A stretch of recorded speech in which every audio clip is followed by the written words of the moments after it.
Hi, Achim here, InnerSpace Explorers.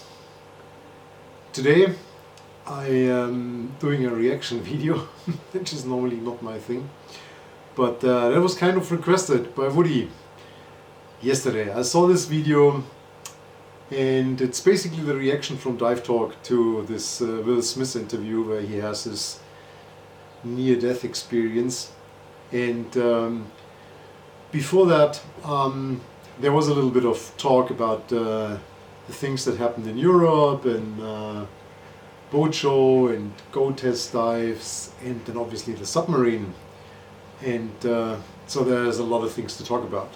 So first of all, Woody, I know you gave me some cash and said it's not that important to bring Gus back and that we could continue afterwards together as a team, and the major thing is to create good content and not bring Gus back. So the lake was frozen.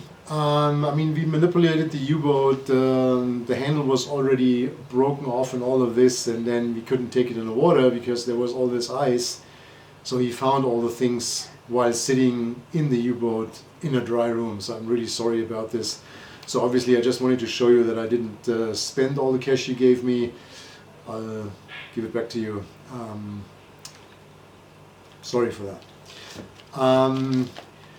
So, all joking aside, so the submarine, obviously, I mean, we could not get in the lake because it was like that much ice on it, and it obviously would have been pretty idiotic. And there's a little bit of a mix-up. Gus said something that there were screw holes in the submarine that we filled with epoxy or so.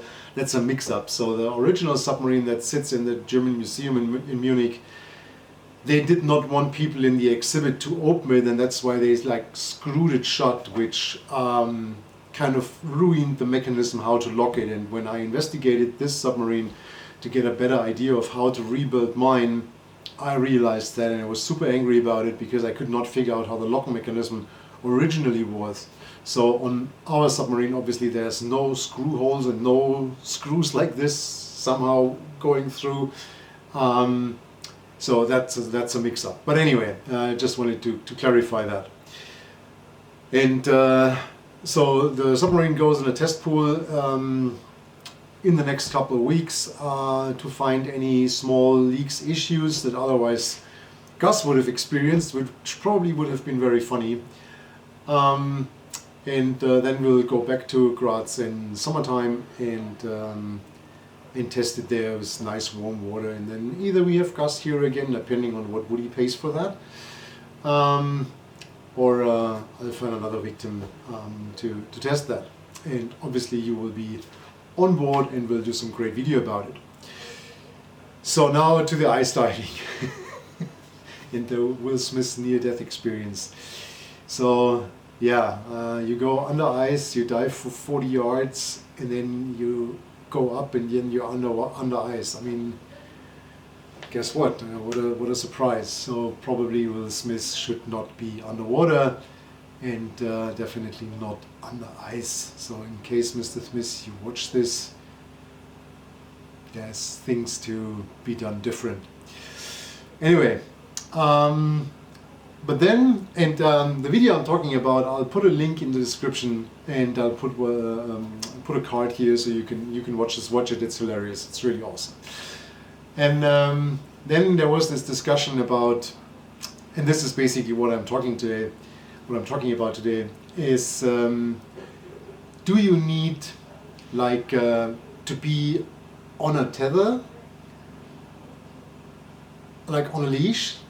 Or do you treat the ice diving like cave diving, which means you go with a continuous guideline? And so Gus, also I almost drowned you in this manipulated submarine. I'm totally on your side. The tether thing is completely useless and an idiotic idea. So I don't know who came up with this. The only thing that I appreciate on it is if I have to do body recoveries and they are tethered together and they drown together, which they normally do, you get both of them in one shot. So that's the only positive thing about it. I mean, if you really like to be walked on a leash, there's other hobbies where you can do this. I'll put a picture here. So, but it has no place in diving. I mean, why would I tie myself to another diver? So if the visibility is so bad that I don't see that diver anymore, then obviously the diver is too far away. And I have never been on an ice dive where there was really bad visibility. And for better communication, the line for communication, I mean, like with the two cans like this, what are you talking about? I mean, communication, the guys next to me, we communicate like divers do, with hand signals, with light signals, with whatever. I don't want anybody to be tied to me. Not at all. And then an even more stupid idea to be on the leash from some guy that's outside and then starts to pull me back in or something like that. No, I don't need this. Neither in cave diving or in wreck diving or in ice diving. So it's all overhead environment. So it doesn't make a big difference. And in fact, ice diving is the easiest and most forgiving environment compared to wreck or cave. I mean, no sharp rusty metal, no weird passageways where you can get lost, where the line can get cut, etc. No cave environment with restrictions and currents and all kind of things that actually make the dive more complicated. Ice diving is simple. I mean, you're in a lake, ice above you, there's a hole. You put a guideline. So there's the way I teach it, the way I do it for probably 3 decades now is, and that the only thing that before I explain that, the only thing that I totally agree with, there has to be somebody outside next to the hole taking care of this entry hole, because obviously there's all kinds of stupid and weird people out there, and we've seen people like, oh, we want to go ice skating, there is a hole, so let's cover the hole. So I mean, you have the triangle that you cut out, usually you push it down and push it under the ice, but I've also seen it outside, which is stupid. First of all, it freezes on the other ice and you can't move it afterwards, or some idiot comes by and pushes it back in. That's bad. So obviously you want this inside the lake, underneath the ice, and you want somebody to be like the guard of the entry hole, who also takes care of your line in case you do it with a classical cave line that you attach outside. So what you would use is an ice screw, actually 2 ice screws. I'll put a picture here. So these are usually from ice climbing. And you screw them in the ice, and then you attach your line, and then you take a second one, you screw it in the ice, you attach your line, so secondary tie-off, so to speak, and then you go underneath the ice, and you have your reel, and you go diving, and your partner's next to you. One guy is leading or having the line, and then you go back to the, I mean, it's so simple. I mean, more simple than anything else. And you're in control. I mean, you make the decisions. And if you would be in a position or on a experience level that you need somebody to take you on a leash and pull you out of the ice, you have no place to be there. Stay out. And don't fall for the ice diving class where somebody puts you underwater, best in a single tank, for the experience, and then that's all nonsense. Don't do it. What we also did a lot in a lake not so far from here, we cut the hole. We took a heavy weight belt with a proper rope and a buoy attached and just dropped it in there. So the weight belt was on the ground right underneath this triangular hole, and the buoy on a straight rope was like in the open water of this triangle. And so you go in, you descend on the line, you tie in on this weight belt, which was like 15 kilos or so, a really heavy one. Yeah, and then you go ice diving. So that lake was like 6 meters deep or so. So you have the full experience. You're above the ground, you see the ground with lots of grass and stuff. But at the same time, and it was crystal clear, you see all the ice above you. So there's no need to like go on a line right underneath the ice. And so that was also quite nice. You go, I mean, as I said, no restrictions, no rusty metal, no nothing. It's just open water, but you have your reel.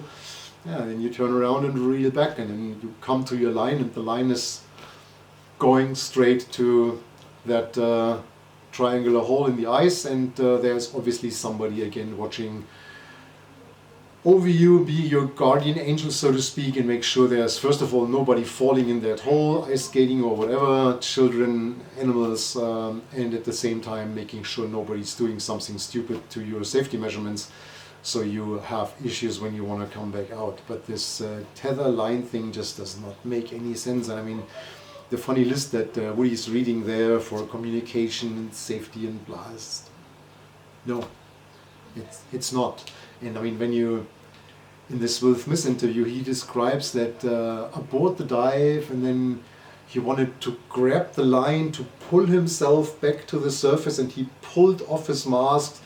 That's, I don't know, I would love to see that on video. I mean, why would you, if somebody says aboard the dive, I mean, you turn around and you swim back. I mean, you follow that tether line, and the guy outside would realize, oh, there's slack in the line, so he would straighten the line, right? But it's not you turning back, and then where's that line? I mean, if it would be somewhere around you where you have visual access to that line, so worst case scenario, you could also get out of this, and not like somewhere on your back, tied to your valve, or what are we talking about? So you would not reach back and then pull yourself out of this hole. No, what's wrong?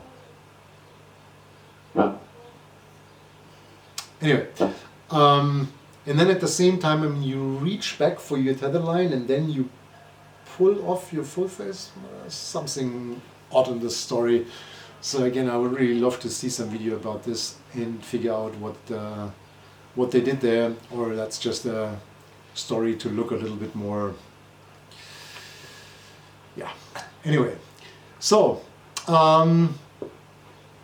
watch the video. It's super funny, and Gus Woody, it was my pleasure. I would have loved to sit there together with you and discuss this. It would have been awesome.